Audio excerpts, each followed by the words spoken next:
we expect that the implementation will take about 9 months.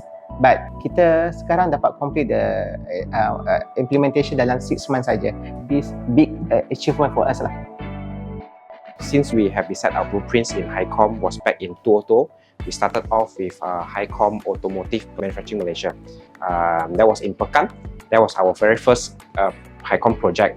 And then after that, we have another deal in Dihas around 2022.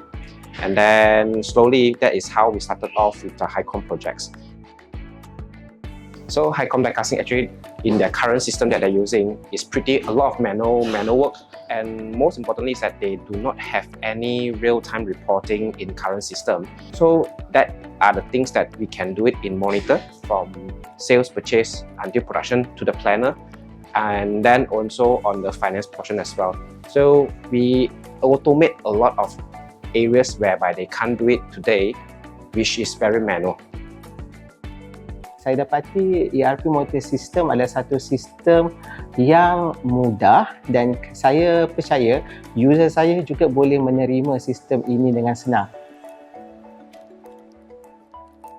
Kalau nak prepare production plan, dia perlu tahu berapakah material-material yang ada, jumlah material yang ada. Baru dia boleh plan production kan. Kalau tak, macam mana nak jalan production kalau material tak ada? Dia terpaksa pergi check secara manual kan, daripada data Excel ke apa ke, daripada kadang-kadang setengah informasi tak cukup, dia kena tanya bahagian lain. Semua itu menyusahkan dan melambatkan kerja. Komputer sistem tidak garanti kita akan mendapat seperti mana kita nak tu, accuracy tu. Kita input data yang betul ke dalam sistem untuk nak dapatkan result inventory yang betul. Actually, this is a very comprehensive system lah. So there is many data input that we need to key in into the system, right? So before this, we have a lot of manual work to do lah. So that's why that is the challenge when we want to start to implement this ERP system. Actually, our current system, for each model, we are not integrated. So from planning to finance reporting, there is many manual interventions. So due to the business growth, more volume, many transactions, our current system is not sufficient to support our process. Because of the compliance to the local authority, for example, IRB, customs, many new regulation was introduced in the past few years. For example, GST, SST, and coming or e-invoicing.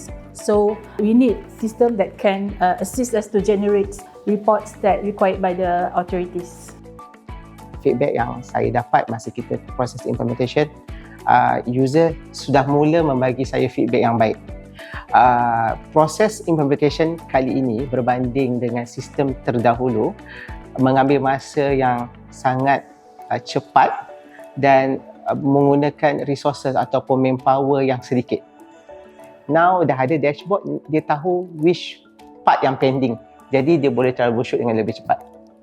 Last time the system is there, tapi kita nak dapat the information, kita kena drill down, buka one by one, module by module, and kita dapat the information. Now dengan one single click, all the information that we are required terus appear, dan kita boleh solve the problem immediately. The user here are so fast learner and engaged to the system. They are willing to learn more and committed their extra time to actually utilize our every single function of our system, and they are able to go live within less than 5 months time.